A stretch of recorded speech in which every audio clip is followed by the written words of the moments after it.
Declaro abertos os trabalhos da sessão e solicito ao senhor secretário que faça a leitura da ata da sessão anterior. Ata da 45ª sessão extraordinária realizada em 4 de outubro de 2007, presidente da senhora ministra Ellen Grace, procurador-geral da República, doutor Antônio Fernando de Souza, pregoar os seguintes processos: mandados de segurança. Sem qualquer reparo, fica a ata aprovada. Senhora ministra, senhores ministros, eu tenho a satisfação de comunicar a presença neste plenário de alunos do curso de Direito da Universidade Presidente Antônio Carlos, Unipac, campus da cidade de Araguari, Minas Gerais. Sejam muito bem-vindos à nossa sessão.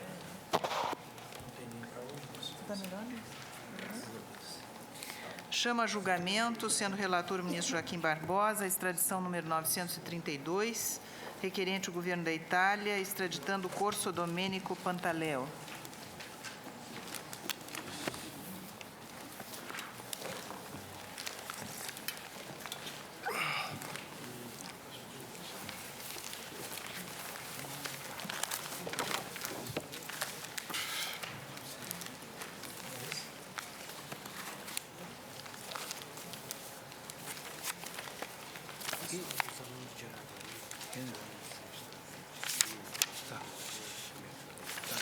Senhora presidente,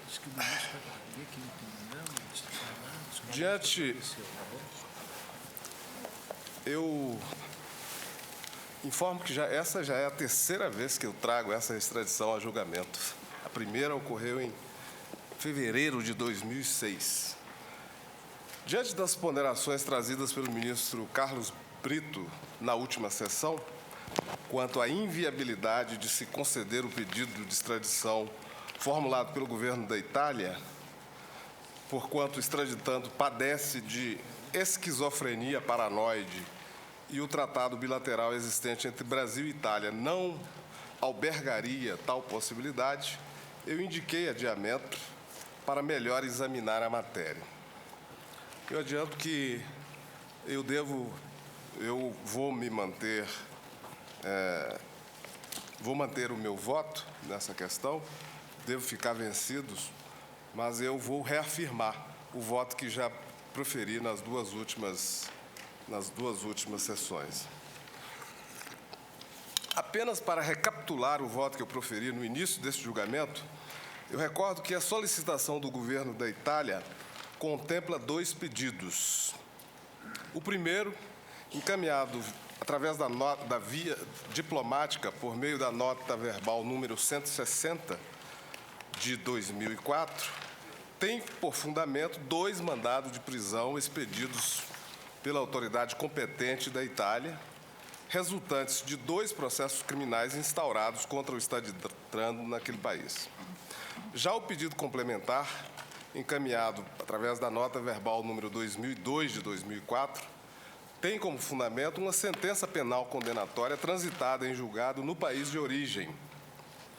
Quanto ao pedido que tem por fundamento a existência de sentença penal condenatória, na última sentada eu emiti voto pela denegação da extradição, considerando que a condenação já fora alcançada pela prescrição, consumada em 11 de junho de 2006. Em relação ao outro pedido, baseado na existência de 2 ações penais, que, por conseguinte, originaram 2 mandados de prisão, eu proferi voto no sentido de deferir a extradição.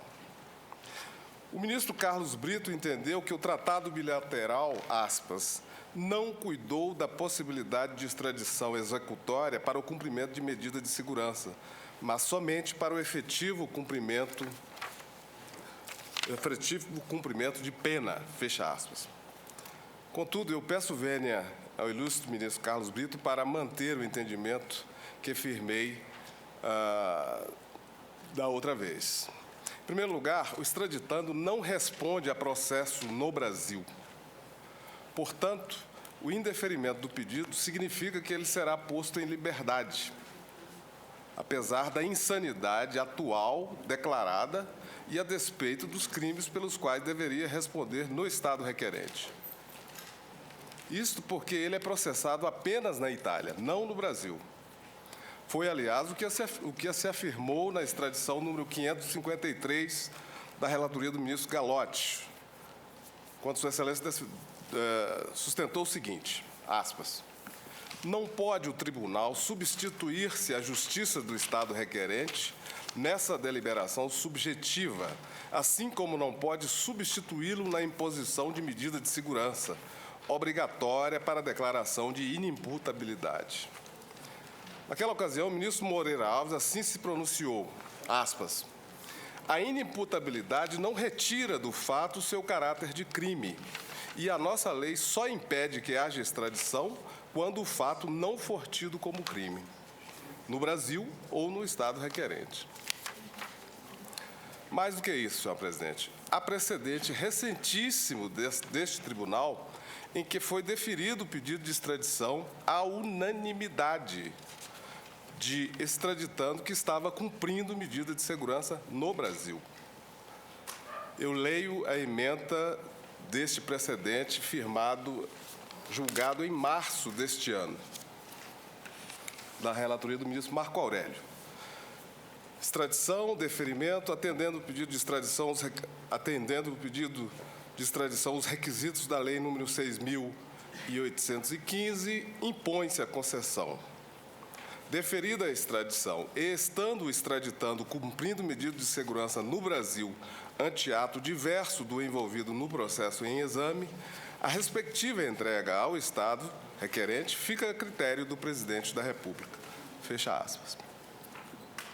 Portanto, no precedente julgado em março último, esta Corte autorizou a extradição de estrangeiro que estava cumprindo medida de segurança decretada pela Justiça brasileira.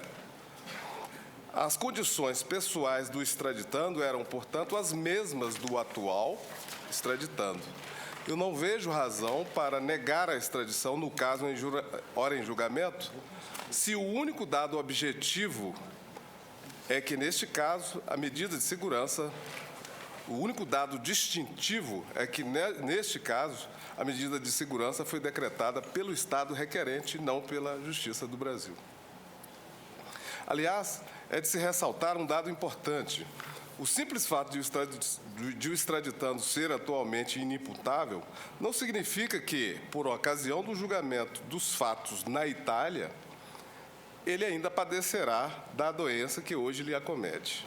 O extraditando poderia perfeitamente se recuperar até aquele julgamento. Portanto, a extradição se daria, em tal caso, para fins de cumprimento de pena privativa de liberdade, propriamente dita, e não de medida de segurança. Assinalo ainda o que dispõe o artigo 1º do Tratado de Extradição entre a República Federativa do Brasil e a República Italiana. Aspas. Obrigação de extraditar. Cada uma das partes obriga-se a entregar à outra, mediante solicitação, segundo as normas e condições estabelecidas no presente tratado, as pessoas que se encontrem em seu território e que sejam procuradas pelas autoridades judiciárias da parte requerente, para serem submetidas a processo penal ou para a execução de uma pena restritiva de liberdade pessoal. Fecha aspas. Vê-se assim que são duas as situações destacadas nas quais um dos estados partes firmatárias do Tratado de Extradição poderá conceder a extradição requerida pelo outro. Primeiro, na primeira hipótese, para submeter o extraditando a processo penal. E na segunda, para que o extraditando seja submetido a uma execução de uma pena restritiva de liberdade.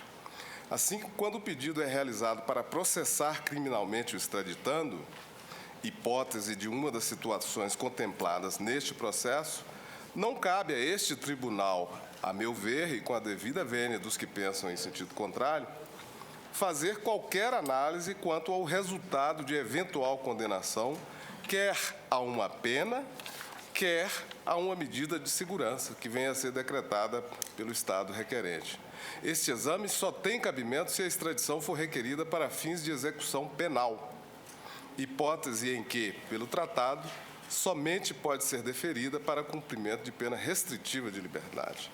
E como eu assinalei anteriormente, é possível que, ao tempo da eventual condenação, o extraditando já não seja mais inimputável e, por esta razão, venha a ser-lhe aplicada a pena privativa de liberdade. Como é possível também, inclusive, que o extraditando venha a ser absolvido.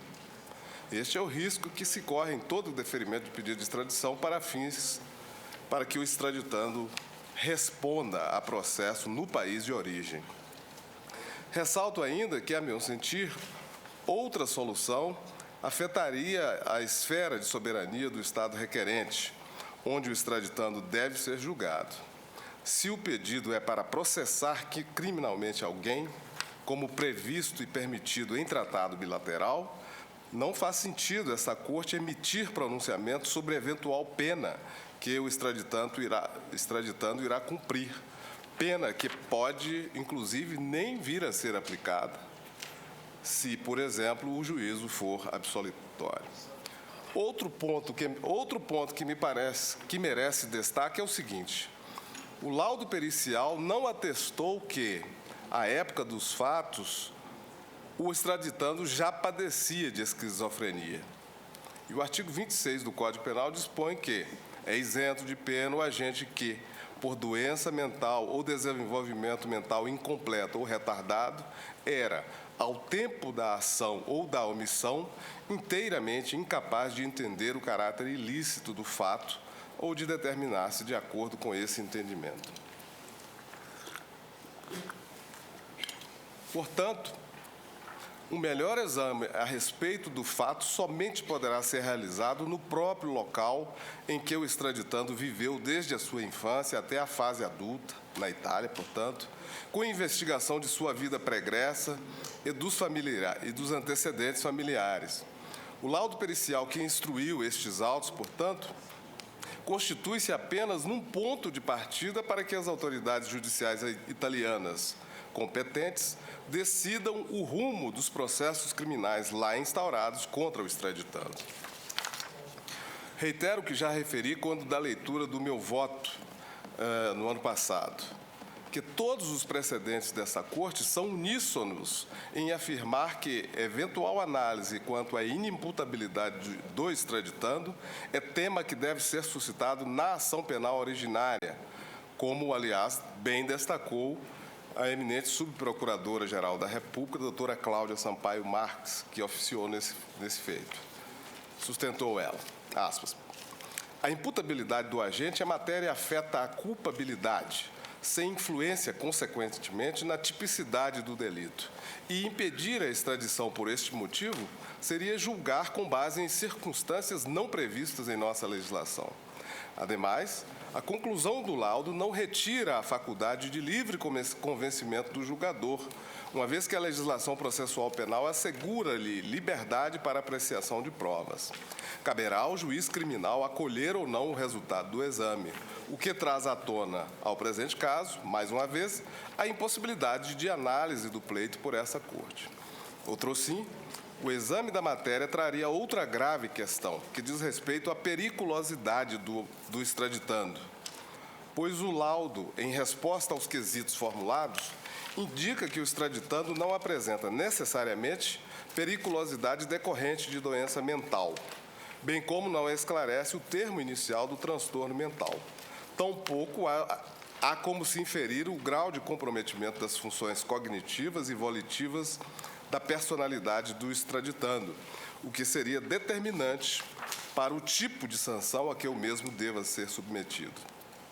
Ressalte-se que a análise sobre eventual aplicação da pena ou medida de segurança cabe ao Estado requerente. Fecha aspas. Esse foi o parecer da Procuradoria-Geral da República. No presente caso, como já reiterei, meu voto é pela concessão parcial da extradição, porque em relação à condenação relativa à nota verbal número 202, já se consumou a prescrição. Registro, de todo modo, que tal sentença condenatória, emitida pelo Poder Judiciário da Itália, reconheceu, à época, o parcial vício mental do extraditando, o qual estava internado em hospital apropriado a tratamento psiquiátrico quando fugiu para o Brasil. Colho da sentença condenatória da Justiça italiana o seguinte, aspas, a Corte julgou que podia ser deferida a solicitação concordada, pois as condições de saúde do réu permitem a formulação das atenuantes para tornar as penas adequadas ao caso.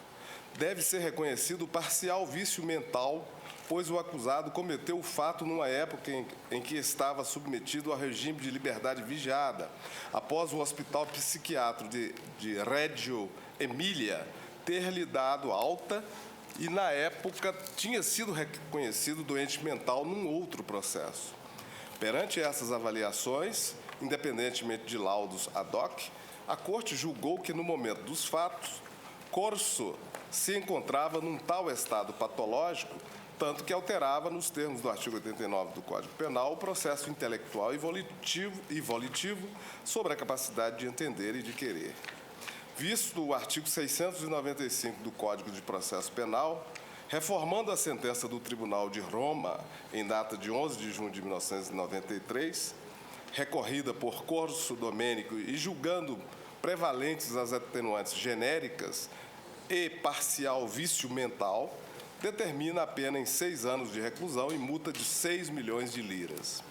Considerando que, à luz dos laudos psiquiátricos de ofício de 22 de fevereiro de 1994, averigou-se a incompatibilidade com o regime de prisão e, portanto, a necessidade de um regime de internamento junto de uma apropriada estrutura psiquiátrica.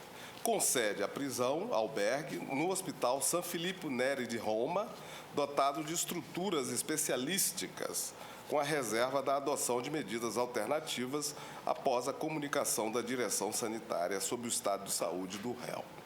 Fecha aspas. Essa é a sentença do Tribunal de Roma. Digo eu. Veja-se que o Tribunal de Apelação de Roma, ao reformar a sentença anteriormente proferida, considerou que o extraditando possuía parcial vício mental, ou seja, que o seu comprometimento não lhe retirava de todo a capacidade de entender o caráter ilícito dos fatos que praticou. Seria o caso do parágrafo único do artigo 26 do nosso Código Penal, que autoriza a redução da pena. Segundo revela a Direção Distrital Antimáfia, o extraditando possuía papel relevante de coordenação da estrutura da organização criminosa que integrava. Transcrevo o relato da Procuradoria da República Italiana a esse respeito. Aspas. Procedo com relação a uma vasta associação destinada ao tráfico e às importações na Itália de substâncias estupefacientes, em particular haxixe e êxtase. As investigações levadas a cabo pelo reparto operativo dos Carabinieri de Roma e do Equipo Móvel de Roma permitiram a identificação de membros da associação e a reconstrução da importação de pelo menos 3 consideráveis remessas de haxixe, bem como a apreensão de cerca de 70 mil pílulas de êxtase. Durante as interceptações telefônicas, que se seguiram por mais de 8 meses, foi evidenciado o papel de organizador desempenhado por Corso. Este último, com efeito, que na Itália é homiciado também por crimes concernentes à violação da lei sobre os entorpecentes, resulta ser o referente das organizações estrangeiras dedicadas ao comércio do haxixe. De fato, Corso, que viaja entre a Espanha e o Marrocos, ocupou-se na organização contra a qual se procede da compra de pelo menos 3 consideráveis remessas de haxixe e organizou até os mínimos detalhes a expedição de uma ulterior quantidade de haxixe, um navio a bordo do qual estavam escondidos 220 mil quilos de haxixe, expedição que não se concretizou, conforme o que se depreende das interpretações telefônicas, pelo alerta da polícia espanhola. Por outro lado, durante as conversações escutadas e os serviços de observação efetuados pelos Carabinieri, evidenciou-se que Corso recebeu pelo menos 1 bilhão e 300 milhões de liras de Spadoni Luciano, líder da organização na Itália, dinheiro que estava destinado ao pagamento da remessa de haxixe, por cuja chegada tinha sido predisposta uma detalhada organização. Fecha aspas. Assim, digo eu, já anunciei meu entendimento no sentido que a extradição é de ser concedida tão somente no que se refere ao pedido constante da nota verbal número 160, fundada em 2 mandados de prisão para submeter o extraditando a processo penal. Em um dos processos, Imputa-se ao extraditando o crime de formação de quadrilha finalizada ao tráfico de entorpecentes e, quanto ao outro, os crimes de concurso de extorsão e concurso em lesões graves. É importante salientar ainda que os documentos enviados pelo Estado requerente revelam que o extraditando tem um comportamento violento, pois do mandado de prisão constam as seguintes imputações, que eu menciono apenas a título ilustrativo. Aspas.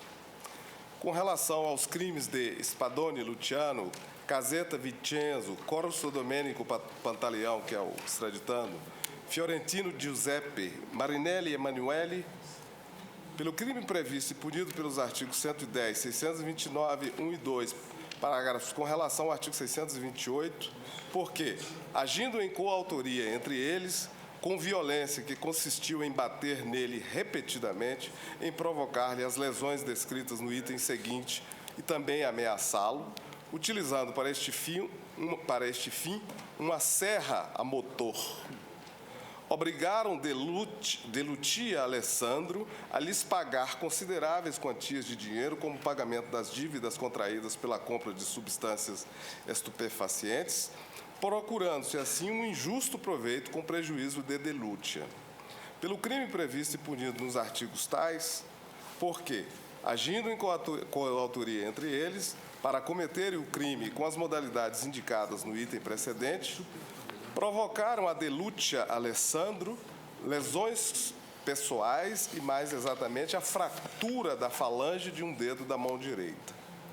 Spadoni Luciano, Corso Domenico, Casetta Vincenzo e Marinelli Emanuele, pelo crime previsto e punido nos artigos 110 e 629, agindo em coautoria entre eles e, portanto, sendo várias pessoas reunidas, com violência que consistiu em bater nele repetidamente e em ameaçá-lo de morte, obrigaram Graça e Paolo a ceder-lhes a propriedade do carro Fiat Uno, com placa número tal, como pagamento das dívidas contraídas pela compra de substâncias estupefacientes, procurando-se assim um injusto proveito com prejuízo de graça.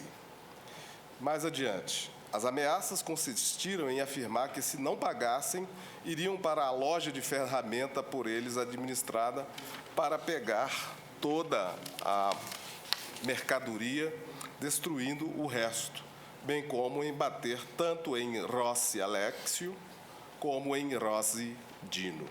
Fecha aspas. Digo eu, os autos noticiam que o extraditando chegou a responder a uma ação penal no Brasil, também, neste caso, por tráfico de entorpecentes, e o que levou-o a ser preso em flagrante, processado e condenado em primeira instância, mas logrou ser absolvido por maioria pela 4ª Câmara Criminal do Tribunal de Justiça do Rio de Janeiro em 2004. Destaco, assim, por último, que no caso de não ser deferida a extradição requerida pelo governo da Itália, o extraditando, que é cidadão italiano, provavelmente portador de uma patologia que lhe afeta as faculdades mentais, de temperamento violento, ficará em liberdade no Brasil, sem qualquer assistência médica, colocando em risco iminente a segurança da coletividade. Isto porque a justiça brasileira não poderá aplicar-lhe qualquer medida de segurança, já que esta pressupõe um julgamento de procedência da acusação, com a consequente isenção de pena prevista no artigo 26 do Código Penal. Ante o exposto, eu reitero mais uma vez que cabe a esta Corte uma análise estritamente formal do pedido formulado, sob pena de se violar normas de direito internacional e a própria soberania do Estado requerente, alterando o que resultou do acordo de vontade entre os dois países signatários do Tratado de Extradição. Com essas considerações, senhora presidente, pedindo vênia ao eminente ministro Carlos Brito e aos que o acompanham, eu voto no sentido do deferimento parcial do pedido de extradição, indeferindo-o com relação ao pedido contido na nota verbal número 202.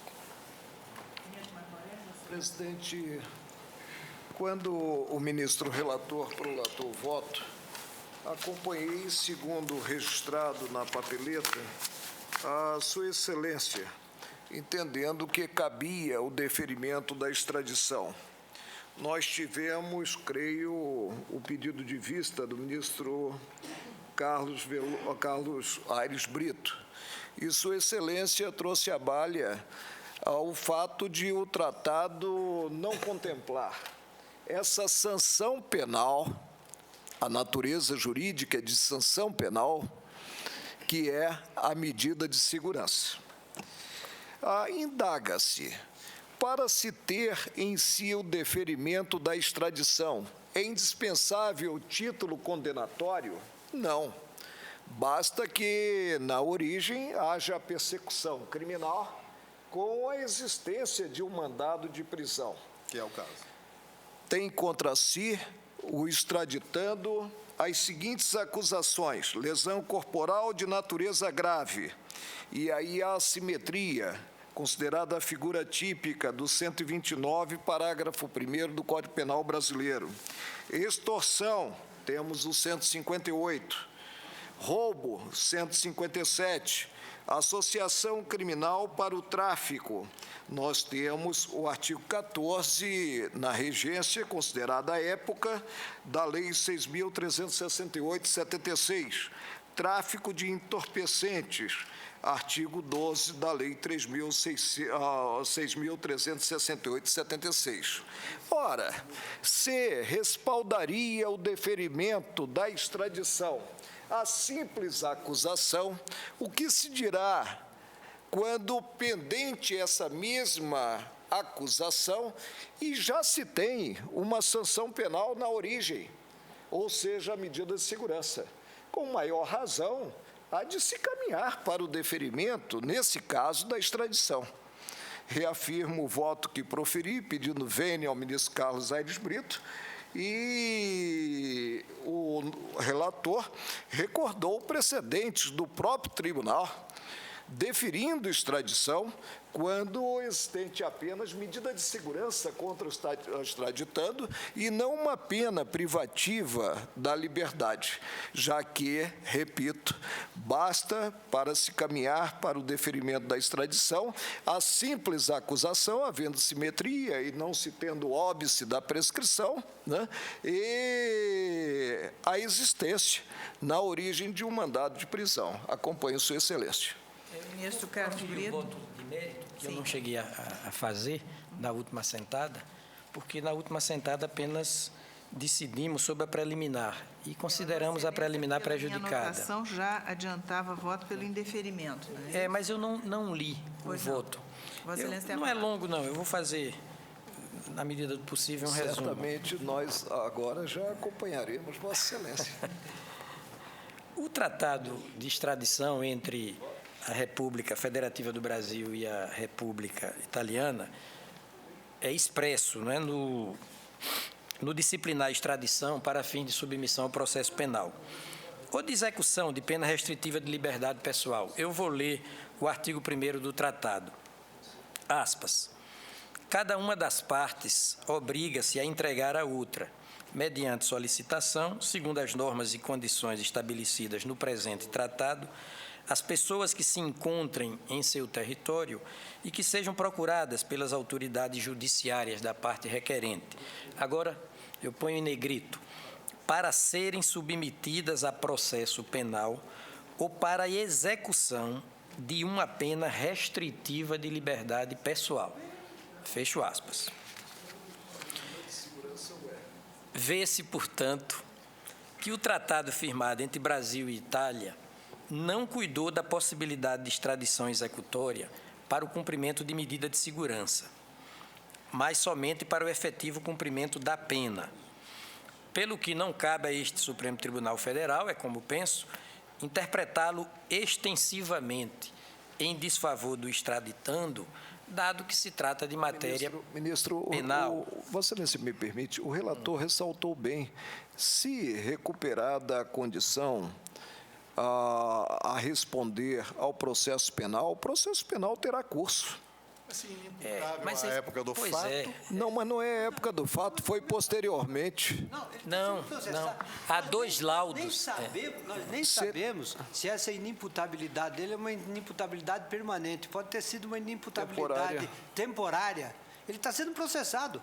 Ele não, O processo ainda está não pendente lhe na foi origem. imposta Não, nenhuma mas- medida de segurança. Mas há para um ser laudo executado. psiquiátrico brasileiro E também produzido italiano. nos autos deste processo de extradição que constatou a situação de absoluta inimputabilidade. Isso, incapacidade mas total. De mas entender o Supremo caráter Tribunal Federal, criminoso com do devido delito. respeito, não tem competência para avaliar todos os demais requisitos de aplicação de pena. Mas não entende, Vossa Excelência, que O esse o elemento a é lei básico? excepciona é só quando o fato não for reputado crime no Brasil. O fato Bom, em si. se nós entendemos, segundo determinada teoria, que a imputabilidade é um pressuposto da culpabilidade e que a culpabilidade compõe o conceito dogmático de crime, não é nem que se falar em crime. Em primeiro lugar. Em segundo lugar, se adotar... Inimputabilidade é a época do crime. É um fato. A época do Se crime. adotar a Fato que tese do motivar o finalismo, pedido não foi que desloca a culpabilidade para o plano da própria tipicidade, não há que se cogitar Ministro, Ministro, Vossa conduta Excelência, típica. levando as últimas consequências, não podemos avaliar as provas que estão sendo feitas Mas no o que processo. me parece Se não houver importante- prova insuficiente, não houver Veja, prova Vossa Excelência, suficiente, nós vamos dizer que não houve crime nenhum. O que me parece, Portanto, vamos negar. o que me parece relevante no caso é o fato de que foi instaurado neste processo de extradição um incidente de insanidade mental. Com o devido respeito, indevidamente, Sim. porque não Eu compete fui ao vencido Tribunal por Brasileiro avaliar Mas foi os instaurado outros por requisitos determinação de do plenário aplicação de da Corte. Mas Foi não instaurado sendo- por não determinação sendo desse longo tribunal. o debate. E E o tema da constatou-se imputabilidade que diz... o extraditando não tinha e não tem a capacidade plena... Mas não é de época dos integralmente fatos caráter criminosos. delituoso Aí é do que está o fato problema. E de se Não, aí é que comportar está de o acordo problema. com esse entendimento. No Não tem processo é capacidade impossível dizer quando intelectiva, começou. não tem Se é capacidade anterior, se é volitiva, posterior não tem, aos portanto, supostos poder de crimes. autodeterminação. Ministro, nós temos competência. Nós temos, o extraditando pode apresentar a seguinte teve lá na defesa: Itália. não existe prova de que eu cometi o fato. E aí ele pretende fazer no Brasil uma dilação probatória para demonstrar que não existe prova contra ele. Nós podemos examinar isso e dizer: não, ele não cometeu crime nenhum. Segundo o nosso sistema de contenciosidade limitada, não. Então. Mas, no caso, não podemos desconhecer um laudo pericial de Ministro. exame Ministro, médico-psiquiátrico Celso de Mello. cuja isso? realização foi determinada pela própria Corte, pelo Ministro, próprio Supremo quem Tribunal avalia Federal, isto no âmbito é deste o processo Estado extradicional. competente para julgar o réu. Ministro Quem Celso de avalia Mello. isto Qual é o o Estado objetivo? competente para julgar o réu. A extradição é instrumento de cooperação internacional na repressão à criminalidade, mas tem por finalidade viabilizar a imposição de pena. De pena. Não, ministro, não. E não de qualquer pena. E não de qualquer pena. Não, Pena no que caso tenha que relativa gravidade. Ministro, que tenha perdão. pelo menos, que não seja pelo menos inferior a 1 ano de prisão. Ministro, mas Perdão, o processo a tem extradição peculiaridades. para fins instrutórios é apenas para segurar Mas são para o dois julgamento. fins aqui. Até porque o resultado desse processo um fim que está em executório, andamento outro é instrutório. está É fora da ambivalente essa competência do extradição. Tribunal Brasileiro. O Tribunal simplesmente remete para que seja julgado. Pode ser que seja absolvido Mas lá. não, é verdade. Mas então- Agora, se for inimputável e há um laudo Ministro, psiquiátrico quem julga se é brasileiro ou não é inimputável não produzido somos nós, neste ministro. processo, não há como se entender possível a entrega Ministro, extradicional suponhamos que desse o laudo súdito esteja estrangeiro à errado. República Italiana. Ministro Peluso. Imagine duas hipóteses. Pois Primeiro, não. que o laudo brasileiro esteja errado. Segundo, Eu não posso supor que a seja errado. Não, mas suponhamos que... Isso sempre pode acontecer. Ministro. Eu sei que pode, Segundo, mas eu não posso imagine que a, supor e presumir a ironia do laudo tenha brasileiro. sido transitória e que ele, no momento em que seja julgado na Itália, se reconheça que, na época dos fatos, ele tinha imputabilidade. E nessa parte executória... A conclusão pericial do laudo brasileiro Ministro não Celso de deixa margem a Mello, qualquer Ministro Celso de resultado Mello, do Vossa Excelência me julgamento, permite... pelo laudo brasileiro. Ministro Celso de Mello, Vossa Excelência me permite, Claro. eu inclusive fiquei como redator para o acórdão do incidente, Sim. do exame de sanidade mental, né? Mas surgiram aspectos que, se eu tivesse àquela altura presentes, eu não teria votado como eu votei. Sim. Que aspectos são esses? A pendência da ação penal na origem. Segundo, uma Não, aqui medida já é de executória. segurança Não, na origem. aqui é essa Uma parte medida de executória. segurança na origem. É instrutória. Não, a parte que eu estou lendo... E nada A se executória disse. já está prescrita. E nada Já se está diz prescrito, quanto à eu vou assentar. Em razão inimputabilidade. A do inimputabilidade incidente à que nós época suscitamos. dos Eu estou fatos assentando criminosos. a Nada se prescrição. disse. São dois Os dois. processos. São dois. O primeiro está prescrito, nós estamos cuidando... Ela é simplesmente simultaneamente executória e Executória e instrutória. Nós cuidamos da instrutória. instrutória. Ministro, Vamos ouvir eu o levanto ministro. a seguinte hipótese. Suponhamos que o extraditando, porque isto tem o mesmo valor retórico, é igual. Neste caso, ele alegou que era inimputável. Ele pode alegar que as provas que foram feitas na Itália são todas nulas. Nós podemos apreciar isso.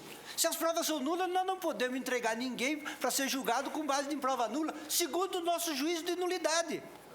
Segundo o nosso juiz de nulidade, isso não nos compete. Quem tem que avaliar se o extraditando é ou não é inimputável, se ele deve ou não deve ser condenado, se ele deve ou não deve ser absolvido, se ele deve, em caso de condenação, receber apenas uma medida de segurança, não somos nós. Não parece ser a mesma Não hipótese. somos nós. Data vênia situação não bem parece ser a mesma diferente. hipótese.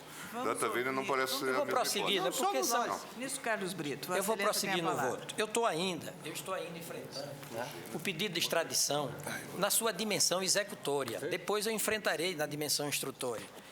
Então, em diferentes palavras, a presente extradição, na sua parte executória, esbarra de modo insuperável na doença mental do extraditando. Doença mental, relembro, que foi reconhecida pelo Estado requerente. Foi reconhecido na Itália, reconhecida a doença mental em 2 oportunidades, há 2 laudos. No julgamento da apelação ajuizada por ele, extraditando, o que ensejou a determinação de sua internação na prisão albergue domiciliar no Hospital San Filippo Neri de Roma, folha 186. Isso porque, segundo ressaltou a seção primeira criminal do Tribunal de Apelação de Roma, aspas, averigou-se a incompatibilidade do ora extraditando com o regime de prisão, folha 186. Nessa contextura, parece-me que a defesa tem razão ao impugnar a extradição para o cumprimento da medida de segurança que foi aplicada por ocasião da condenação do Só extraditando. para a medida de segurança, Excelência, porque se ele recuperar a sanidade, ele vai responder à ação penal. Sim, mas não tem caráter retributivo a medida de segurança. Fica... Tem a sanção penal, é sanção Mas penal. Essa já é está sanção prescrita. penal, natureza Já está jurídica, prescrita, ministro. Eu vou prosseguir, vou assentar a prescrição. Sabido que a medida de segurança não se confunde com a pena restritiva de liberdade pessoal, pena privativa de liberdade, a que faz alusão o tratado entre Brasil e Itália. No outro modo de falar, senhora presidenta, a extradição executória, para fins de cumprimento de medida de segurança, eu estou dizendo presidenta como é do agrado de Vossa Excelência, né? Ah, então retifico. Eu entendi Vossa Excelência dizer, eu prefiro também a fórmula neutra, presidente. Eu me corrigi, Excelência, que no início eu também a tratava assim, presidenta. Mas eu prefiro a fórmula neutra porque é ambivalentemente aplicável a homens e mulheres. A extradição executória, para fins de cumprimento de medida de segurança, não encontra suporte no instrumento bilateral que vincula o Brasil ao Estado requerente, motivo pelo qual, no ponto, indefiro a extradição. Mas, ainda que assim não fosse, o pedido de extradição executória não comportaria deferimento, eis que tal pretensão, eu estou falando da executória, já se encontra fulminada pela prescrição. E aqui eu não prossigo porque o ministro relator, Joaquim Barbosa, também entende que a prescrição ocorreu e eu posso, então, ultrapassar esse período. E digo o seguinte, resta analisar se a doença mental de que padece o extraditando tem a força de prejudicar a extradição para fins instrutórios. Agora é a segunda parte do pedido. Nesse ponto, a tese defensiva está amparada no argumento de que a reconhecida inimputabilidade do extraditando, lá e cá, impede até mesmo a instauração da relação processual penal entre ele, extraditando, e o Estado requerente. Nesse ponto específico, eu não concordo. Acho que não é de prosperar essa tese.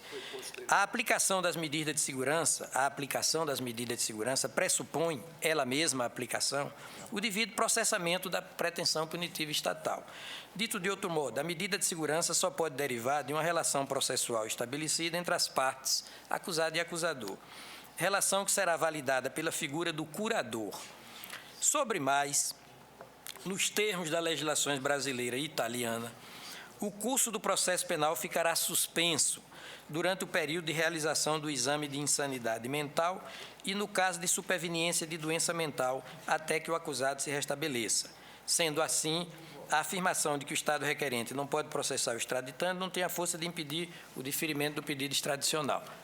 Porém, sem embargo, sem empeço desse reconhecimento, tenho que as particularidades do caso impedem a extradição, mesmo nessa sua vertente instrutória. Vou explicar, senhora presidente. Senhora presidente. Também a consequência prática. Os crimes imputados ao extraditando... O Código Civil dá uma resposta à preocupação do ministro Joaquim, artigo 1777. Curatela.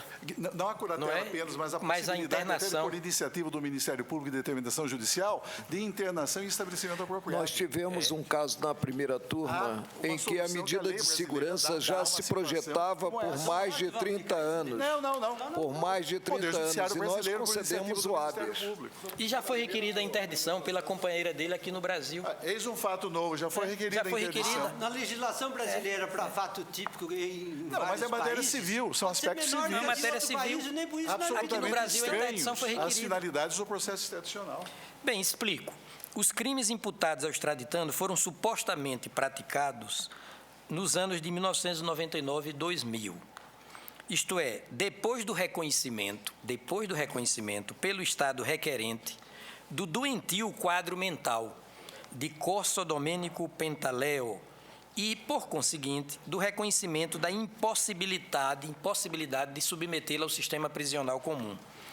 Pontuo uma circunstância referida na sentada anterior, a de que o laudo de insanidade mental realizado no Brasil por efeito de decisão deste Supremo Tribunal Federal, lembrou o ministro Celso de Mello, está assim redigido, e eu vou ler o laudo. Brasileiro. É para assentar. Bem, mas aqui está dito que a esquizofrenia paranoide torna o extraditando inteiramente incapaz de entender o caráter ilícito do fato de que é acusado e inteiramente incapaz de se determinar de acordo com esse entendimento em face do acentuado comprometimento de funções cognitivas e volitivas de personalidade. E há uma parte que me parece interessante também. Não temos elementos da história de vida nem dados anamnésticos que apontem na direção da época em que se iniciou o transtorno mental. Mas, certamente, em face do atual estado mental, tal se deu há muitos anos, ainda que na ocasião da ocorrência dos fatos que lhes são assinados não apresentasse o transtorno mental diagnosticado, é certo que há superveniência de doença mental. Senhora presidente, agora eu digo que o precaríssimo estado mental do paciente foi reconhecido pelo próprio Estado requerente por mais de uma vez. Por exemplo, no julgamento que deu ensejo ao pedido extradicional executório, ficou assentado que o extraditando foi considerado doente mental, aspas, num tal estado que alterava seu processo intelectual e volitivo, mesmo antes dos fatos ali julgados, ou seja, no bojo de um processo anterior. Este quadro, tenho que aos fatos imputados ao extraditando, falta um dado elementar, que é integrante mesmo do fato punível. O ministro Celso de Mello diz a culpabilidade. Digo isso porque entendo que o crime, na sua qualificação analítica, é de ser conceituado pela ótica do sistema tripartite, ou seja, fato típico, ilícito e culpável. Sistema que, na sua vertente finalista conceitua a conduta criminosa como aquela, aspas, ação ou omissão ajustada ao modelo legal de conduta proibida, que é a tipicidade, contrária ao direito, que é a antijuridicidade, e sujeita a um juízo de reprovação social incidente sobre o fato e seu autor, desde que existam imputabilidade, consciência potencial de ilicitude e exigibilidade e possibilidade de agir conforme o direito. Nuit Guilherme de Souza, Código Penal comentado, 7ª edição, etc, etc. Eu perfilo esse entendimento. Por isso que eu estou assentando que a inimputabilidade opera aqui como óbice intransponível ao atendimento do pedido. Ou seja, é um fator de inextraditabilidade, insuperável.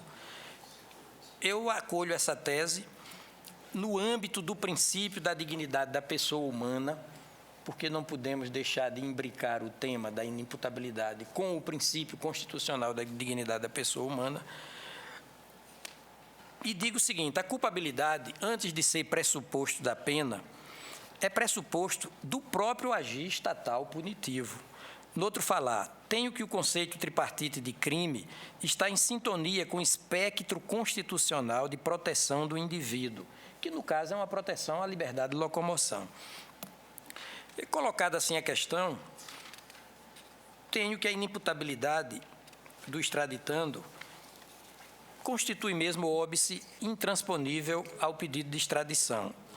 Dessa maneira, já decidiu este Supremo Tribunal Federal, quando do julgamento da extradição 177, certo que a causa da inimputabilidade ali era a idade do extraditando. Mas, na oportunidade, esta nossa Corte espousou o entendimento de que o penalmente irresponsável não é de ser extraditado.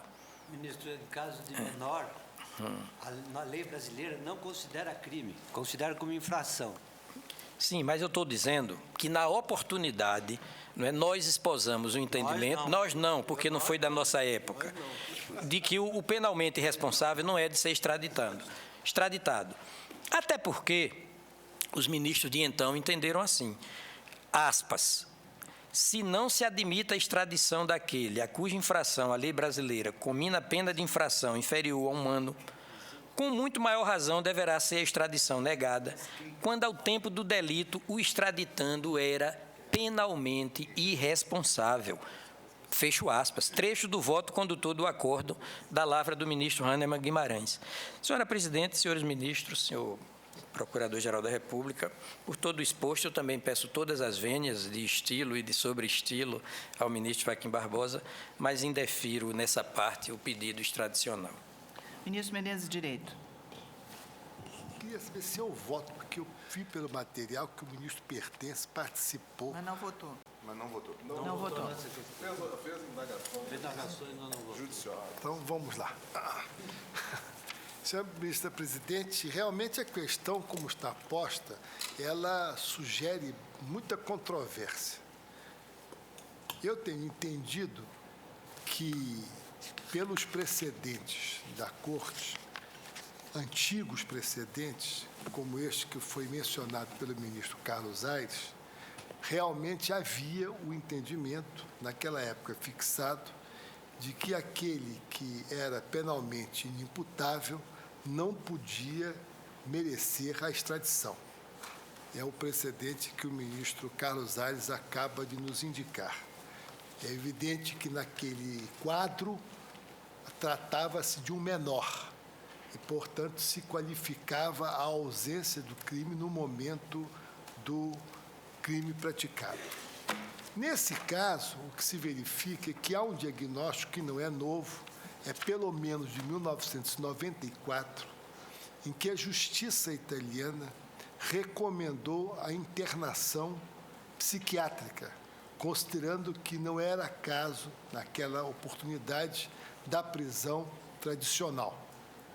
O laudo psiquiátrico brasileiro indica especificamente uma esquizofrenia paranoide, que é uma forma de psicose, que significa dissociação entre a ação e o pensamento com uma sintomatologia própria, tal como o delírio persecutório. É uma patologia grave, não é episódica, é uma patologia crônica, hoje, evidentemente, já possível de tratamento e de recuperação, ou pelo menos de controle, com relação ao estado patológico em que se encontra, nesse momento, o paciente, tal e qual identificado pelo laudo pericial brasileiro. Laudo este que decorreu, certo ou errado, de uma decisão deste plenário, ou seja, o plenário, contra o voto do eminente relator, entendeu de deferir esse laudo psiquiátrico, que foi feito. A minha tendência, senhora presidente, é realmente de deferir a extradição.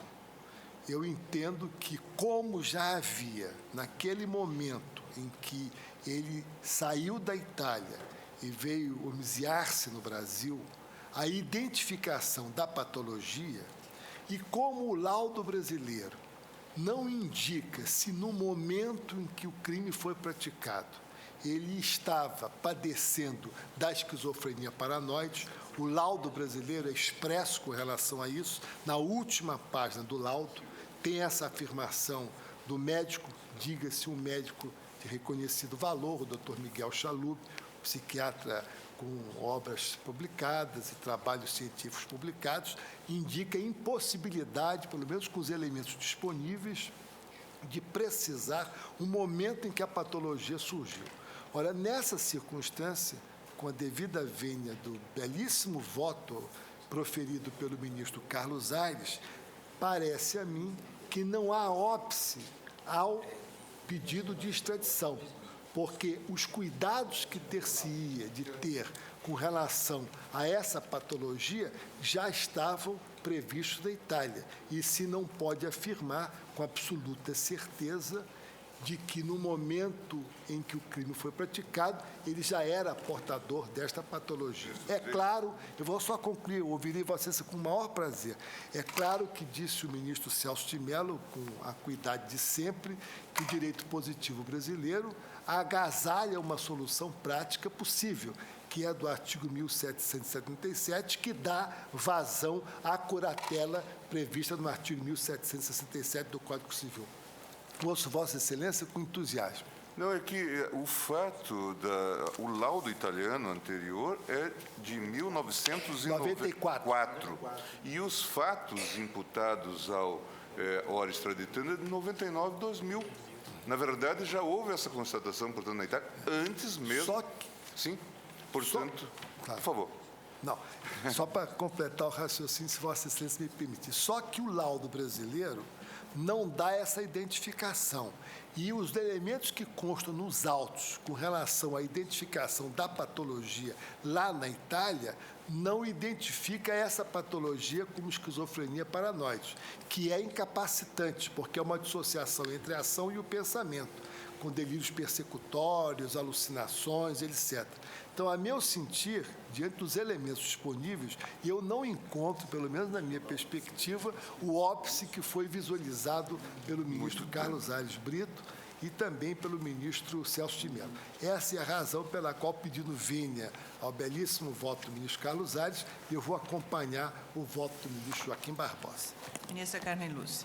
Senhora presidente, também eu, com as vênias do ministro Carlos Brito, acompanho o relator.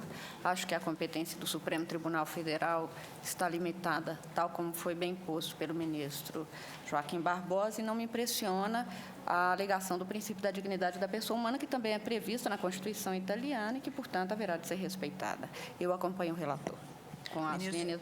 Eu só quero lembrar o seguinte: quando eu falei do princípio da dignidade da pessoa humana, eu tive em conta o inciso 2º, não exatamente o inciso 3º do artigo 1º da Constituição Federal, mas o inciso 2º do artigo 4º da Constituição, que fala de prevalência dos direitos humanos, a propósito exatamente das relações internacionais do Brasil.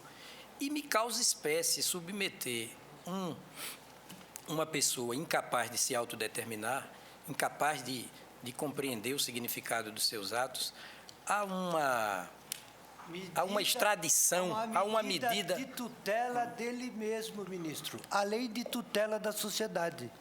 Não. Deixar um doente perigoso solto Não, e sem tratamento. a periculosidade dele Vossa não está Excelência assentada. acha que isso significa tutelar a Não, a dignidade da periculosidade pessoa? dele não está assentada, não. Ele se viria em estado de pânico, certamente, ao ser conduzido à força para uma aeronave. Mas ele não sentiu, não E sentiu o nenhum pânico quando ameaçou Quando matar o sujeito com serra elétrica. E quando fugiu para o Brasil, ministro Brito, ele estava submetido às mesmas medidas de segurança. Quando Bem, fugiu para o Brasil. mas aqui no Brasil, o estado dele... Fugiu deliberadamente. O estado dele se Cometeu agravou. crimes logo após a fuga, pouco antes de vir para o Brasil. Ele cometeu esses crimes pelos quais é solicitada essa extradição. Sim, mas ele cometeu o crime na Itália, supostamente, não é, nos anos de 1999 e 2000, quando já havia laudos assentando a incapacidade dele. Então, me parece que esse caso é sui generis, é um caso que realmente diz com a inimputabilidade e sem capacidade, não é? E sem imputabilidade não há crime. É a minha tese central e que eu defendo aqui. Eu vou colher o voto do ministro Ricardo Lewandowski.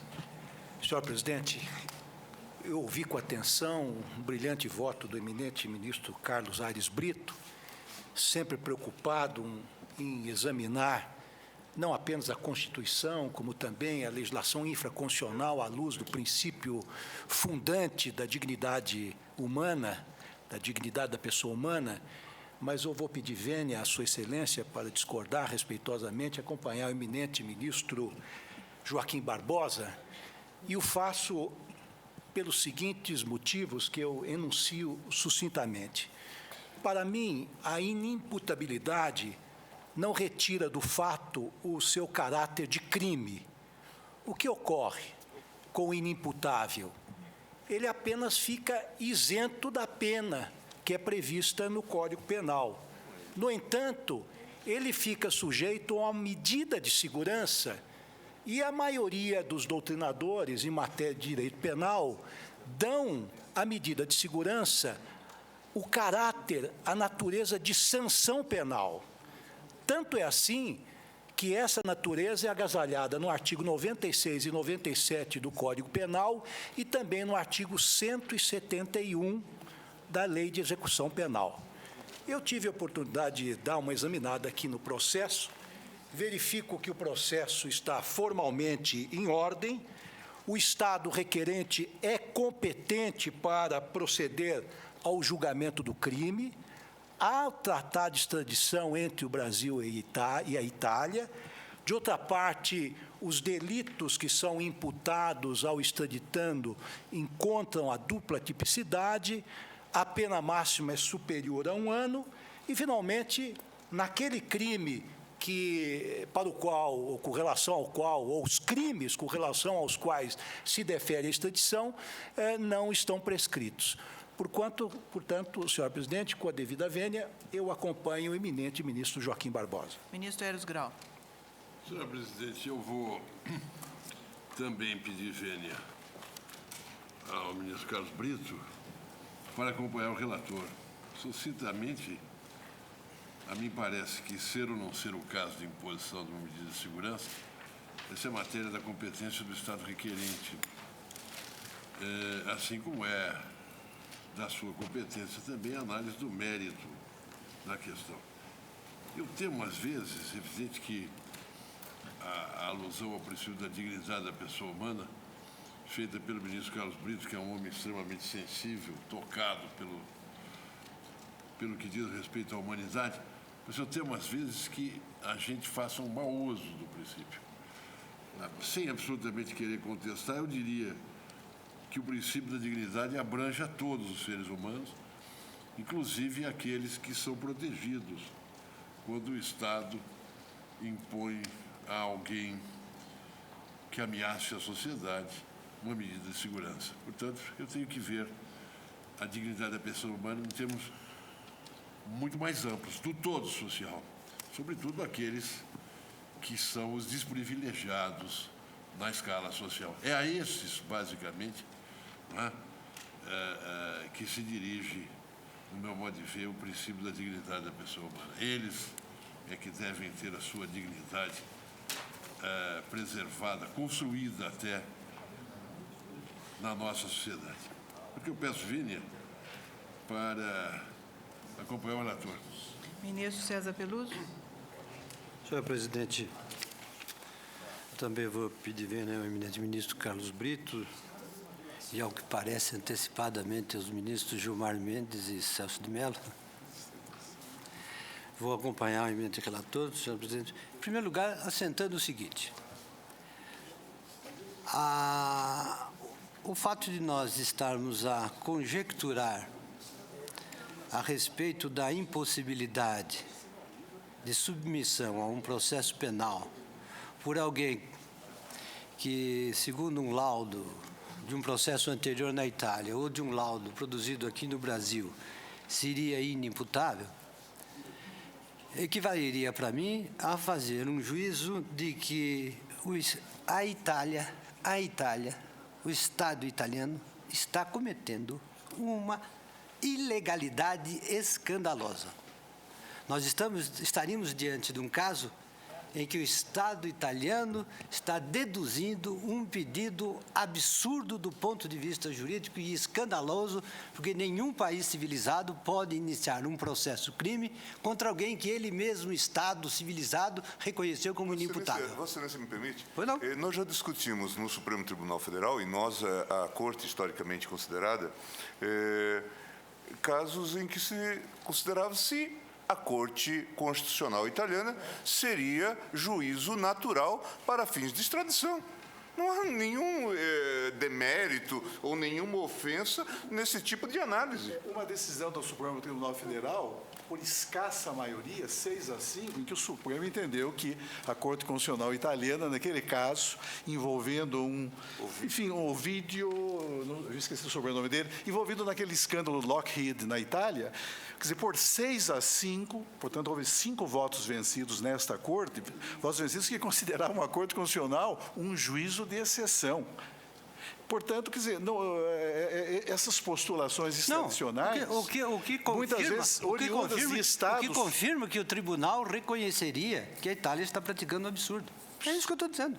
Exatamente isso. E pode, soberanamente, o Estado brasileiro o tribunal não possa fazer, Excelência. O tribunal pode fazer o que lhe dá na cabeça. Eu estou dizendo isso. Eu acho que o exercício se responsável da nossa Se o tribunal chegasse a essa conclusão, estaria imputando à Itália, ao Estado italiano, um absurdo, que é o absurdo de submeter Veja, Vossa Excelência, uma pessoa que seria indeferimos um pedido formulado pela República Popular da China, um regime notoriamente comunista, fui eu o relator da extradição, e dentre os vários fundamentos estava aquele em que esta Corte reconheceu não assistir ao extraditando perante as autoridades judiciárias daquele país que não mantinham qualquer grau de independência em relação ao Executivo, entendeu que a ele, extraditando, não assistiria o direito ao devido processo legal, ao julgamento justo, ao fair trial, e esta Corte indeferiu o pleito extradicional,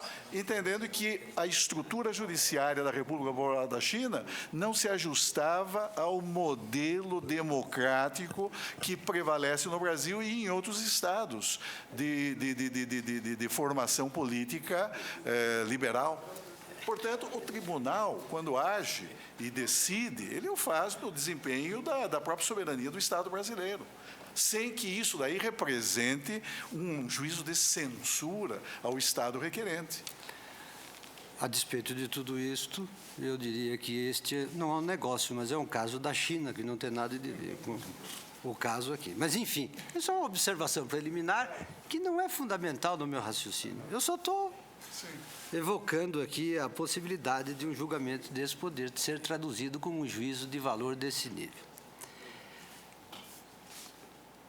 A lei brasileira é expressa quando exclui a admissibilidade da extradição ao reportar-se a circunstância de o fato que motivar o pedido não for considerado crime no Brasil ou no Estado requerente. Ora, o que se tem é de interpretar esse artigo 77, número 2, entendendo-se o que é que a lei quis dizer com a referência ao fato que motiva o pedido não constituir crime. ela significaria que o fato não teria sido praticado? Ela significaria que o fato teria sido praticado, mas com excludente de injuridicidade? Significaria que o fato foi praticado, mas o foi por alguém que era semi ou totalmente inimputável? Ou significa apenas o exame da tipicidade? Esta é uma questão cuja resposta é decisiva na temática da extradição. Por quê? Porque se nós entendermos que este inciso significa uma autorização para o exame de todos os requisitos, cuja coexistência seja necessária para a imposição de uma condenação, sob pressuposto de que a extradição só é feita para efeito de aplicação de pena, nós teríamos que admitir o quê? Que a existência ou inexistência dos requisitos da condenação podem ser examinados pelo Tribunal Brasileiro. Evidentemente, esta é uma proposição que ninguém, em seu juízo, subscreveria. Por quê? Porque o problema da condenação pressupõe o reconhecimento da existência do crime enquanto tal punível. Ou seja, seria preciso examinar todos os requisitos que envolvem um juízo condenatório, desde as condições teóricas da existência de um delito até os requisitos de ordem factual, o que nos permitiria, desde logo, examinar se o fato é típico, se o fato é culpável e se o fato é injurídico. Em segundo lugar, se as provas são suficientes ou não para uma eventual condenação. Ora, evidentemente que não se pode, o Tribunal Brasileiro não tem competência para fazer isso. Por quê? Senão, no mínimo, estaria se substituindo ao Estado requerente no julgamento da causa. Como, portanto, entender-se sem contradição com a soberania reconhecida ao Estado requerente na condução do processo, este inciso 2?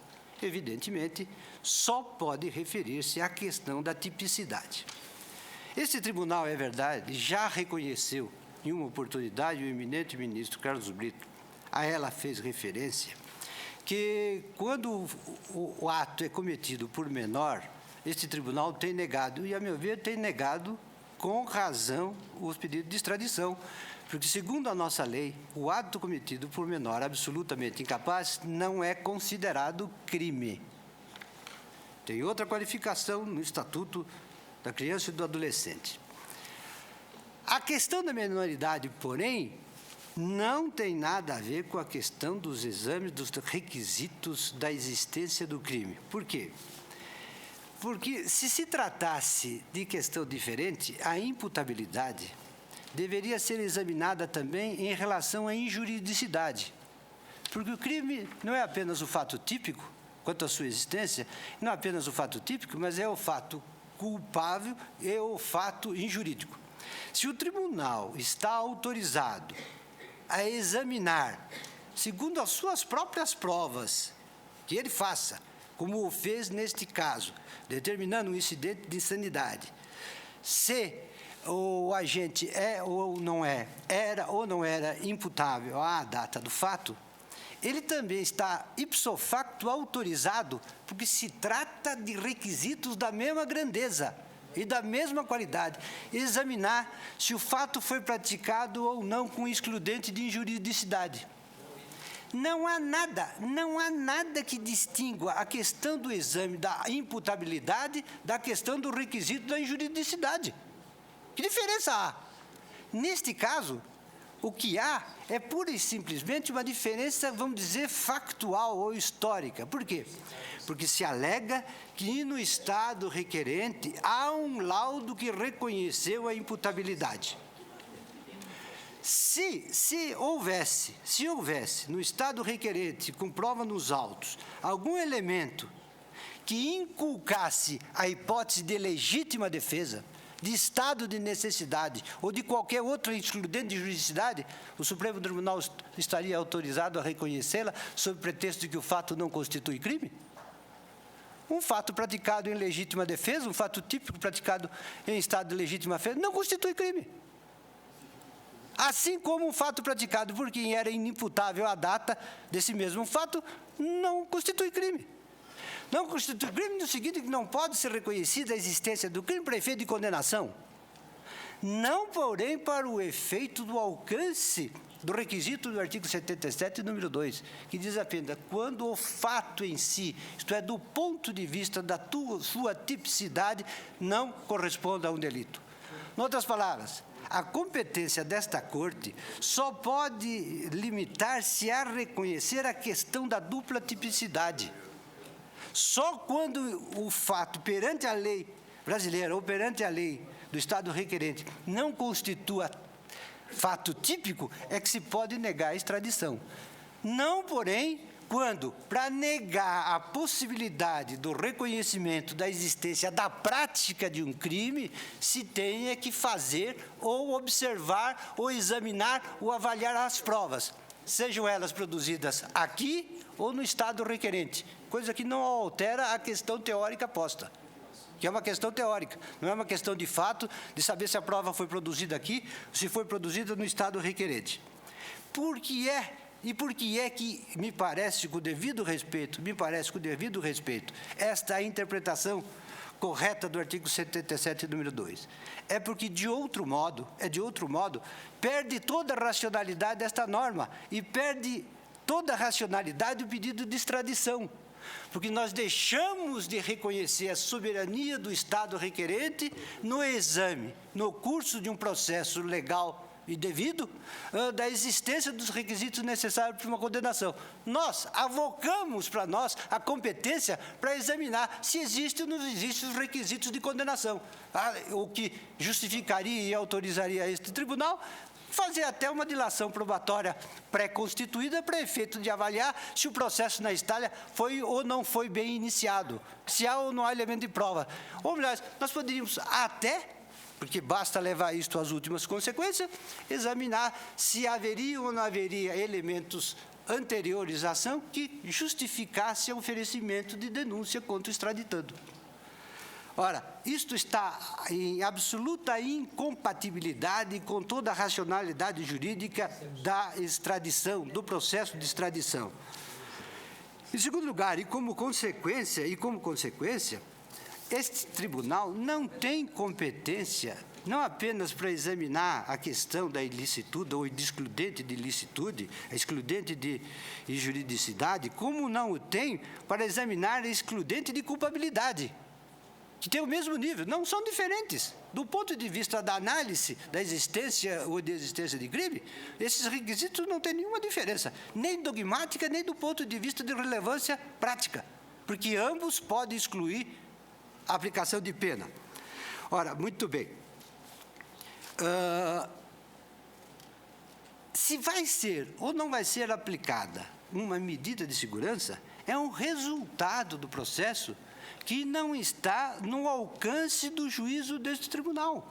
Porque pode até acontecer que, na Itália, o extraditando venha a ser absolvido por falta de prova, ou venha a ser absolvido por outra razão legal, ou que venha a sê-lo até por inimputabilidade. Isto é o quê? É o resultado do processo. E o que se quer com essa extradição? Que o extraditando seja submetido ao processo para que, perante o juiz italiano, se saiba qual é o resultado que nós estamos querendo antecipar. Além do mais, o que está por trás da extradição, do pedido de extradição, é também um problema de cooperação internacional em relação a quê? À proteção, às condições mínimas de coexistência social que são abaladas pela prática de um crime em tese. Em outras palavras, os Estados quando assinam tratados de extradição ou outros tratados de cooperação contra o crime, querem o quê? Querem simplesmente que a ordem jurídica ferida pela prática de um ato em tese criminoso seja perseguido em qualquer lugar que esteja o seu autor. Ora, quando se pratica um ato aparentemente criminoso, e o resultado de um processo pode ser a condenação, mas também pode ser a aplicação de uma medida que não tem, por coincidência, o nome de segurança. Porque ela é também uma medida que corresponde a uma necessidade de defesa do Estado requerente, assim como constitui uma medida de defesa de todos os Estados. E, neste caso, é muito clara. A periculosidade teórica, pelo menos, desde que admitida a sua inimputabilidade, a periculosidade do agente faz com que a razão da extradição não perca o seu fundamento, porque, ao cabo de um processo no Estado requerente, ao invés da pena que não lhes deva ser aplicado, lhe seja aplicável uma medida de segurança, porque isso também corresponde às finalidades do processo penal. O processo penal não se destina a apenas aplicar pena, se destina também a, quando seja o caso, aplicar medida de segurança. Enfim, senhora presidente, a mim me parece nesse caso, e com devido respeito aos votos divergentes, que esta Corte não tem competência para avaliar a questão da imputabilidade ou não do extraditando em relação ao fato que lhe foi imputado e que é objeto do processo que justifica o segundo pedido de extradição. Razão porque, reiterando mais uma vez o meu pedido de vênia aos eminentes ministros que acompanham a divergência, eu voto com o eminente relator, deferindo o pedido.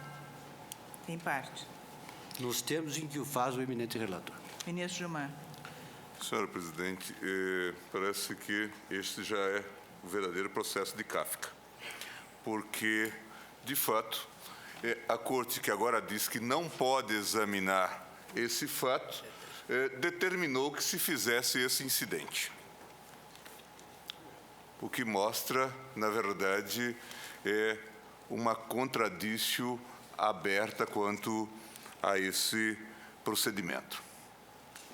Exatamente porque a Corte entendeu, naquele momento, e por isso fez a pergunta em relação ao laudo, a necessidade do laudo, e abriu aquele incidente, entendeu que este fato era constitutivo, ou poderia ser constitutivo, do próprio conceito de crime para os fins da extradição. Diante, obviamente, não se trata de um afazer de todo dia em matéria extradicional, mas se trata de algo evidente que já havia sido constatado na Itália em 94.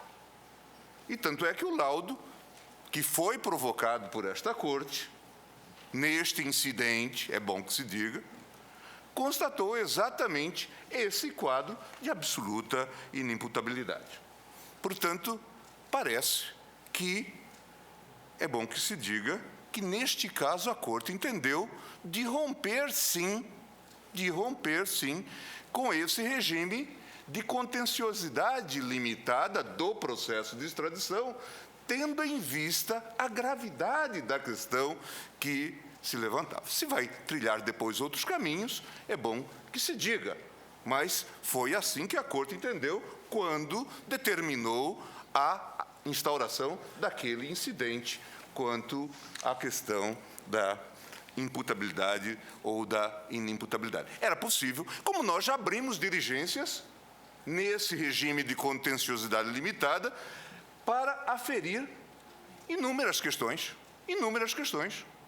Lembrar, por exemplo, o episódio sobre a existência ou não de uma justiça que atende aos requisitos do princípio do juiz natural, na Bolívia. Discutimos isto aqui. Recentemente, possibilidade de fazer esse tipo de exame. Ou outras questões. Portanto, o regime de contenciosidade limitada não é tão limitado assim.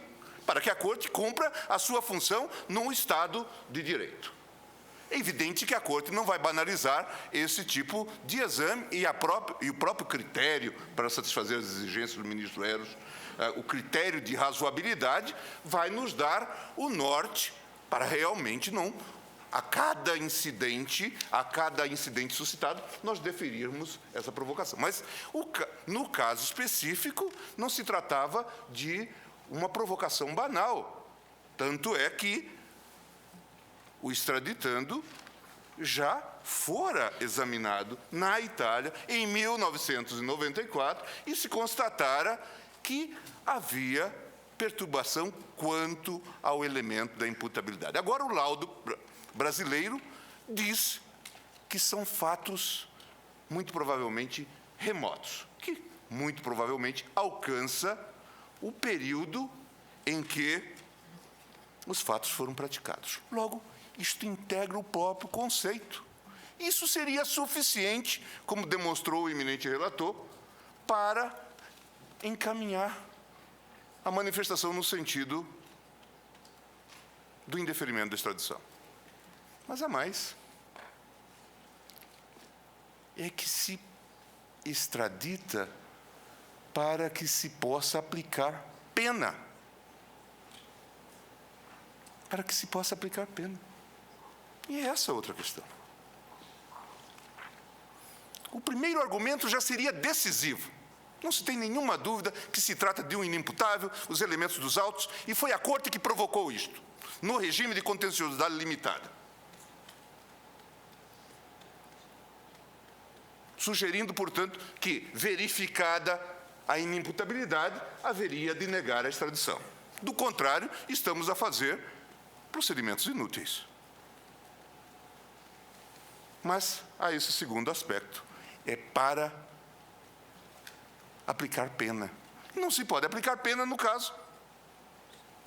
Ministro, e se o réu é absolvido e não se aplica a pena? Quanto a isto, evidentemente o processo será instaurado devidamente e terá o seu curso normal. Não impugna, não é isso que está em jogo. Nós estamos a constatar prima facie essa situação, que podemos, nesse caso, constatar. Em outras hipóteses, não, porque não é da nossa competência. Mas com base em que Vossa Excelência está fazendo a distinção entre competências? Vossa Excelência que suscitou a questão sobre a soberania, Vossa Excelência que suscitou a questão do regime limitado, e Vossa Excelência que suscitou a questão sobre as nossas invasões das competências da justiça italiana. Foi Vossa Excelência que colocou. Não, o artigo 77, número 2, ministro. E eu estou a demonstrar que não é assim. Não, as hipóteses que a Vossa Excelência deu estão no 77, número 2. Os tribunais de exceção também estão no 77. Não está no número 2, também está no 77. Exatamente como eu disse. Nós temos feito todas as diligências, porque a matéria é da competência desta Corte. A matéria é da competência desta Corte e se insere na contenciosidade ilimitada. Tanto é que entendemos por bem fazer o incidente, deferir o pedido do incidente para a aferição da insanidade. Portanto... Foi equívoco nosso, ministro. Bom, temos que assumi-lo. Estamos assumindo, reconhecendo que erramos. Temos que assumi-lo. Não acho que tenha sido equívoco. Reconhecendo que erramos. A excepcionalidade do caso justificava o incidente. Pois é, e depois, ponderando melhor, verificamos que não era caso de ter feito. Mas há mais. O segundo elemento diz respeito à aplicação da pena. Não há como aplicar pena aqui. Evidentemente, não há como aplicar pena aqui. Afora, portanto, essa gafe histórica que tem que se ressaltar, se é que se encaminha nesse sentido.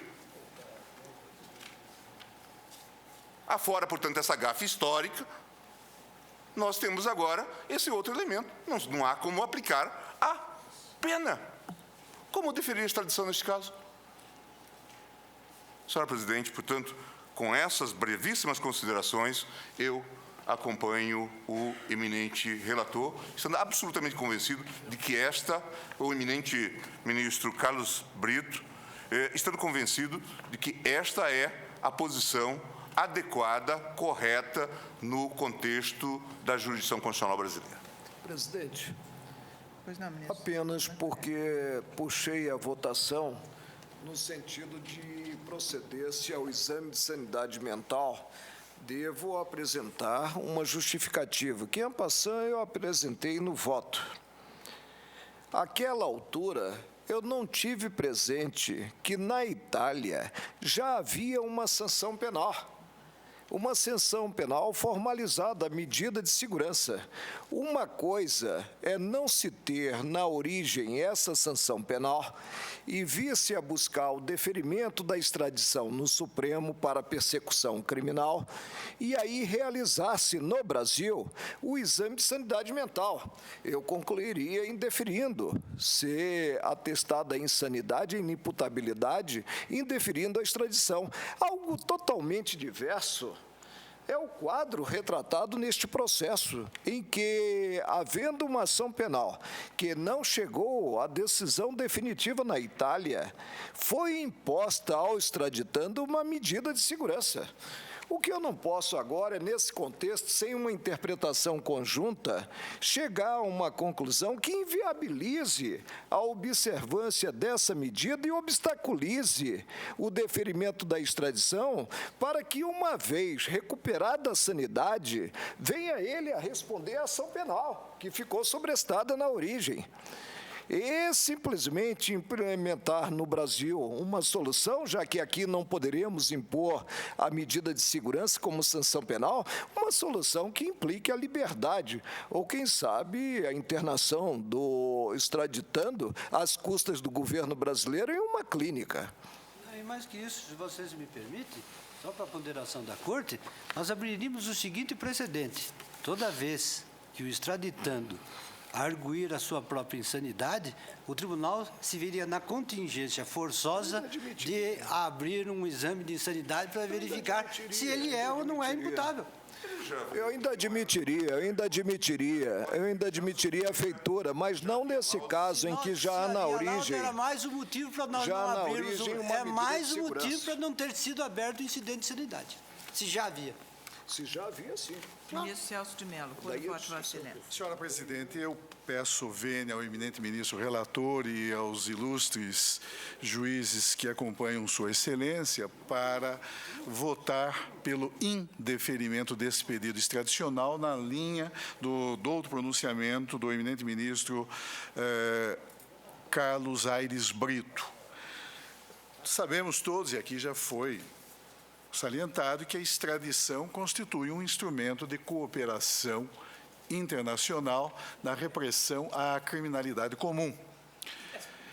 O processo de extradição, em sua função instrumental, submete-se a determinadas exigências que no modelo jurídico brasileiro, que adota o sistema de contenciosidade limitada, apoiando-se, para tanto, no próprio paradigma belga que inspirou a formulação da lei nacional,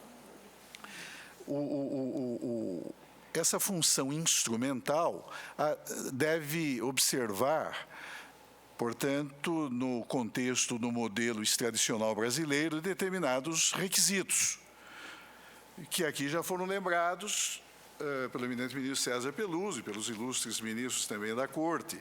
Alguns deles previstos no próprio Estatuto do Estrangeiro, portanto, em sede meramente legal. Outros estabelecidos no plano dos tratados internacionais de extradição, que regulam as relações bilaterais entre o Brasil e o Estado estrangeiro com quem o Brasil concluiu aquela convenção internacional. Portanto, são exigências fundadas em sede convencional. O Supremo Tribunal Federal, inclusive, quando estabelecida uma situação de antinomia entre o modelo legal e o modelo convencional, tem dado precedência ao modelo convencional, considerado o próprio princípio da especialidade, qualificando a Convenção Internacional como uma verdadeira lex specialis a incidir e a regular as relações jurídicas no plano extradicional entre o Brasil e o Estado que requer a extradição ao nosso país. Mas a função instrumental da extradição ao lado de representar um expressivo meio de cooperação internacional na repressão à criminalidade comum, a função instrumental consiste em viabilizar a inflição, a imposição de pena privativa de liberdade, não de penas restritivas de direitos, muito menos de simples medidas de segurança. No caso em exame, quer dizer, constatou-se que já em 1994, perícia médico-psiquiátrica realizada na Itália constatara a absoluta ausência de poder de autodeterminação, a absoluta ausência de capacidade intelectiva e volitiva do extraditando, cujo pedido de entrega formulado ao governo brasileiro refere-se a fatos ocorridos posteriormente, entre 99 e 2000, a permitir o reconhecimento de que se trata efetivamente de alguém afetado pela situação de inimputabilidade, de inimputabilidade absoluta. O laudo psiquiátrico brasileiro, cuja realização decorreu de uma decisão desta Corte, no contexto de um incidente de insanidade mental que aqui foi instaurado, revela que o extraditando padece desse estado de esquizofrenia em sua forma paranoide há muitos anos. Eu lembro que o ministro Carlos Brito, ao ler passagem do laudo, acentou esse aspecto. A complementar, portanto, e a reforçar a convicção que também já decorre do laudo psiquiátrico italiano, de que, à época da suposta prática delituosa, o ora extraditando não tinha capacidade de entender o caráter ilícito de sua conduta e nem de se determinar de acordo com esse mesmo entendimento. Discuta-se a questão da culpabilidade no plano do conceito dogmático de crime, ou desloque-se a questão da culpabilidade, como querem os finalistas, para o plano da tipicidade penal. O fato é que, pela lei brasileira, é isento de pena. E, obviamente, não só de pena restritiva, mas o que interessa ao caso, de pena privativa de liberdade, o agente que, por doença mental ou desenvolvimento mental incompleto ou retardado, era, ao tempo da ação ou da omissão, inteiramente incapaz de entender o caráter ilícito do fato ou de determinar-se de acordo com esse entendimento. Já se reconheceu que a esquizofrenia, em sua forma paranoide, tem a sua característica essencial nas ideias delirantes, seja de perseguição, ou seja de grandeza patológica, além dos distúrbios da afetividade e as alucinações. Estando esses sintomas todos enunciados no laudo psiquiátrico, é de se reconhecer a inteira incapacidade do acusado de entender o caráter criminoso do fato que lhe é atribuído. Não se trata aqui de se afirmar que sobreveio à prática delituosa o estado de inimputabilidade, nem que ocorreu em momento posterior ao início da execução da pena. Não. A partir do próprio laudo pericial italiano, constata-se que, no momento da suposta prática criminosa, o extraditando já não dispunha desse poder de autodeterminação. Portanto, não se mostrava presente em relação a ele a situação de imputabilidade. No sistema brasileiro, o inimputável, diz a lei, é isento de pena, não sofre pena. A rigor, o magistrado que profere a sentença absolutória trata-se de uma absolvição imprópria, como a própria doutrina penal reconhece, é uma sentença absolutória imprópria porque não impõe pena, impõe a medida de segurança. É uma sanção jurídica, mas não tem conotação penal. Ao contrário, tem uma outra finalidade diversa daquela que informa a razão de ser da imposição de sanções exclusivamente penais. É certo que o pedido de extradição pode, muitas vezes, gerar uma situação de tensão entre soberanias estatais, entre a pretensão manifestada pelo Estado requerente e o pronunciamento que emana do Estado brasileiro. Mas o Estado brasileiro, através de seus órgãos e no exercício da sua competência, também decide soberanamente o pleito, tanto que os Estados estrangeiros que comparecem perante o Supremo Tribunal Federal submetem-se às regras processuais que se aplicam a todos, em igualdade de condições com a própria pessoa física do extraditando. Portanto, o Estado estrangeiro, quando submete a sua postulação, quando expõe o seu pleito ao Brasil, inicialmente perante o Poder Executivo e depois perante o Supremo Tribunal Federal, sabe que o seu pleito será analisado por esta Corte de modo soberano. O Supremo Tribunal Federal, não obstante o modelo de contenciosidade limitada que entre nós prevalece, o Supremo Tribunal Federal não se tem adstringido ao exame meramente formal, estritamente formal do pleito extradicional. Nós há vários precedentes, e alguns precedentes que datam já da década de 60, portanto, há 40 e tantos anos, ou há pouco mais de 40 anos, que o Supremo Tribunal Federal tem ido um pouco além, exatamente para evitar, é claro, naqueles contextos que então se delineavam, situações de abuso contra o próprio extraditando. Mas, quando analisamos seja o artigo 77 do Estatuto do Estrangeiro e também o seu artigo 91, seja o Tratado de Extradição que a República Italiana celebrou com o Estado brasileiro, nós verificamos que há uma série de exigências a serem cumpridas. E a par da exigência da dupla incriminação ou da dupla tipicidade, está a da dupla punibilidade. A da dupla punibilidade. E tratando-se de inimputável, não se lhe impõe punição. Ele é, diz a lei brasileira, isento de pena.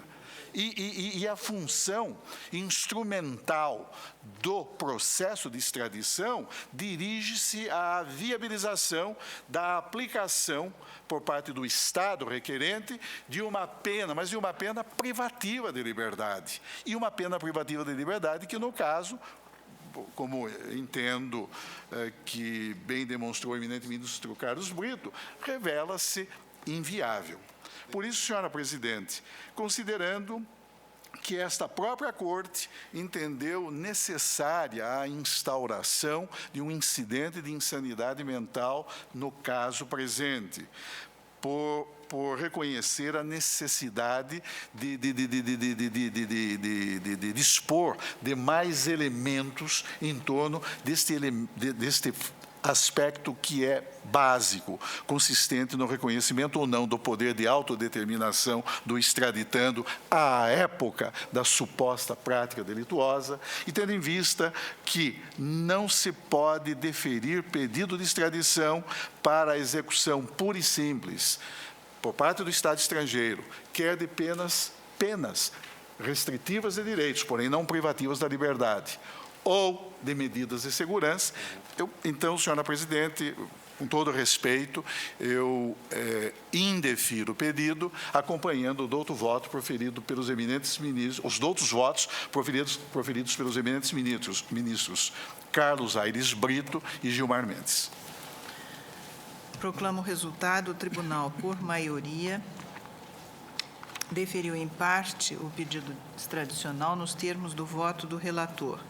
Vencidos os ministros Carlos Brito, Gilmar Mendes e Celso de Mello, que indeferiam... Vencidos em parte, porque nós concorremos com o eminente relator verdade. na parte referente à prescrição. O relator deferia apenas em parte. Vencidos em parte, os ministros Carlos Brito, Gilmar Mendes e Celso de Mello, que indeferiam o pedido extradicional. Senhores ministros, já são 16 horas, faremos um intervalo de 20 minutos, após o que retornaremos para o segundo processo da nossa extensa pauta.